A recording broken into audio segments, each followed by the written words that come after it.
करिए, थोड़ा देर हम लोग खामोश हो जाते हैं। आ रहे हैं हमीदुज्जमा साहब, ये सोशल एक्टिविस्ट है, लगातार इस लड़ाई में आगे बढ़कर हिस्सा ले रहे हैं। सबसे पहले इस सहरसा की ऐतिहासिक सरजमी को मैं सभी माँ बहनों और युवा साथी और हमारे अभिभावक लोगों को मैं इस शायरी के साथ सलाम पेश करना चाहूँगा। तामीर वतन में हम भी हैं बराबर के शरीक, तामीर वतन में हम भी हैं बराबर के शरीक, अगर दरो दीवार हो तुम तो बुनियाद है हम।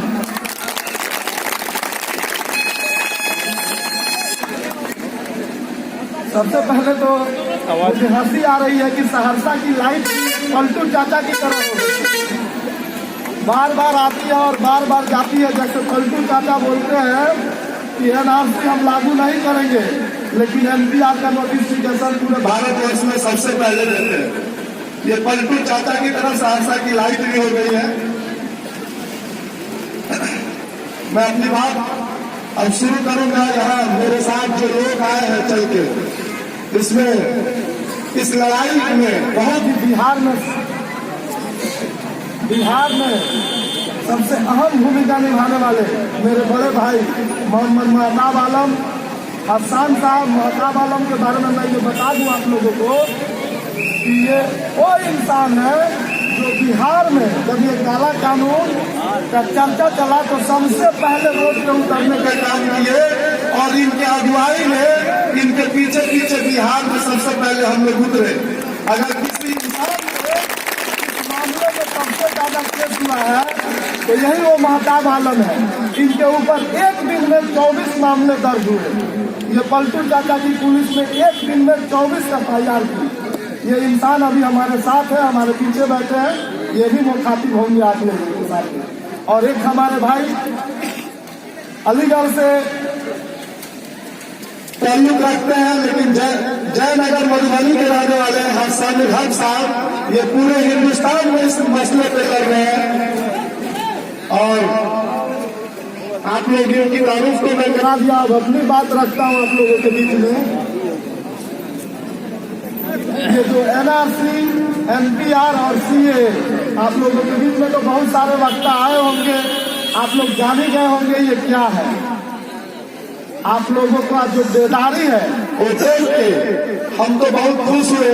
बहुत पूरे बिहार में हम लोग लगभग बहुत जगह भ्रमण किए, इस मसले पे बहुत जगह पे लोगों को जगाने का काम किए, बेदार करने का काम किए, लेकिन इस तरह का भीड़ हमारी माँ बहनों का कहीं नहीं देखे। एक गया में था, एक यहाँ पे था, दूसरा पे था। इसके लिए सबसे पहले मैं अपनी माँ बहनों का शुक्रिया अदा करना चाहूंगा कि ये जो लड़ाई है ये आप ही लोग की वजह से ये लड़ाई शुरू हुई है।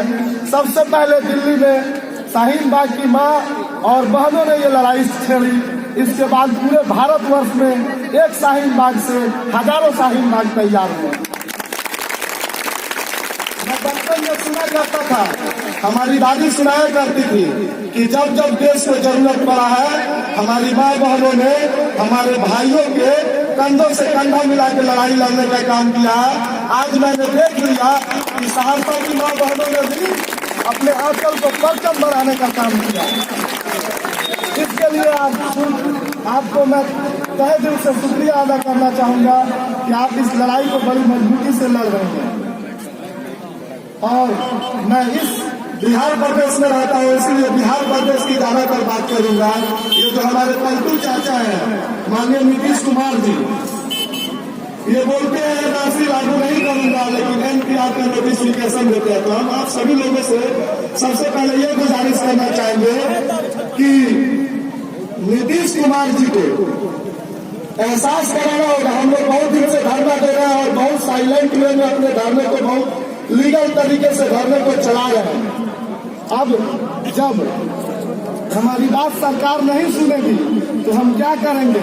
अगला रास्ता ये है मेरे पास कि मैं सरकार के नुमाइंदों को घेरूंगा और सरकार के लोगों को भी घेरने का काम करेंगे और सरकार को भी घेरने का काम करेंगे। आप एनपीआर के नोटिफिकेशन को रद्द कीजिए, क्योंकि ये जो काला कानून है हमारे देश को बांटने वाला कानून है, हमारे मोहब्बत को बांटने वाला कानून है, आपसी भाईचारे के खिलाफ कानून है।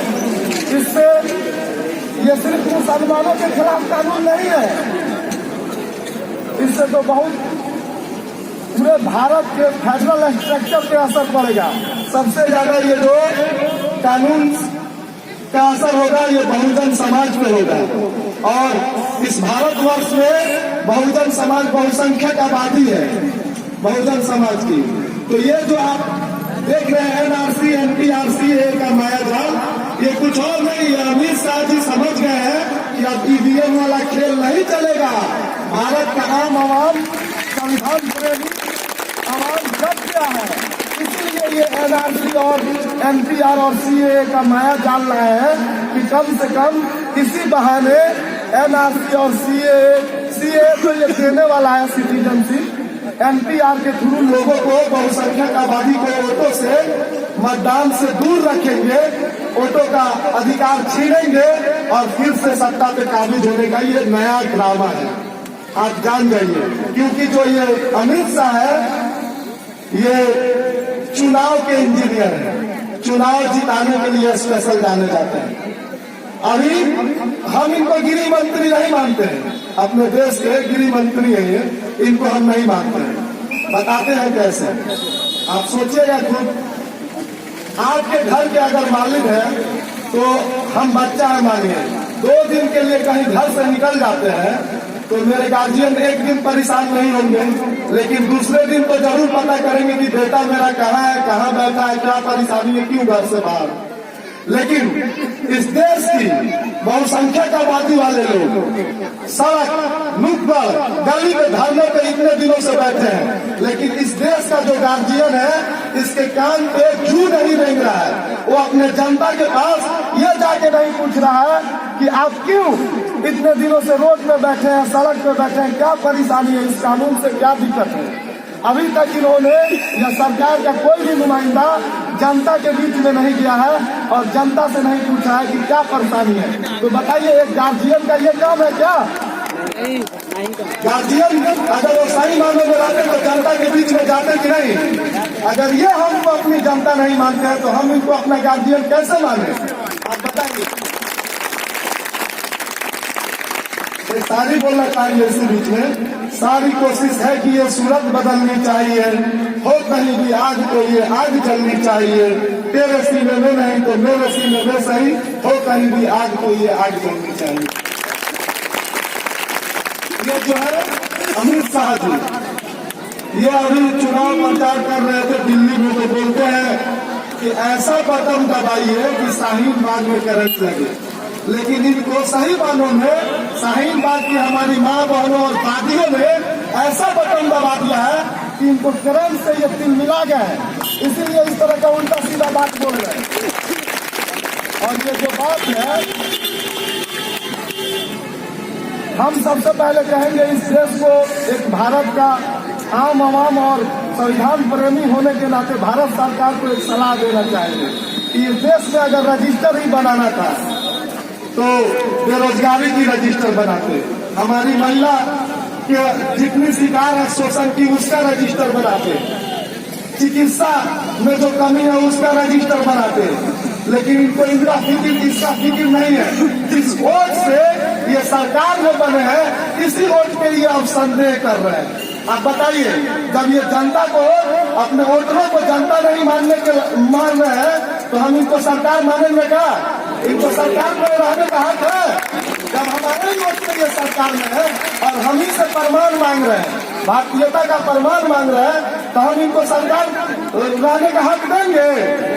इनको गति छोड़ के नहीं हक पूछना चाहिए। जब आप खुद सोचिए, ये सरकार बोलती है कोई भी कानून भारत में अभी तक सियासी ऐसा कभी नहीं हुआ कि कोई भी कानून बने इसके सपोर्ट में सरकार रोड पे उतरे और प्रोग्राम करे। अभी कुछ दिन पहले अमित शाह जी बिहार के वैशाली जिला में आए हुए थे, एनआरसी सीए के सपोर्ट में रैली कर रहे थे। बताइए, सरकार सपोर्ट में लोगों को बोल रही है मिस कॉल मारिए। ये सरकार जो है एक नंबर जारी करती है और बोलती है जो इसका समर्थन करते हैं इस काले कानून का इस पे मिस कॉल दीजिए। तो सिम किस चीज से निकलता है?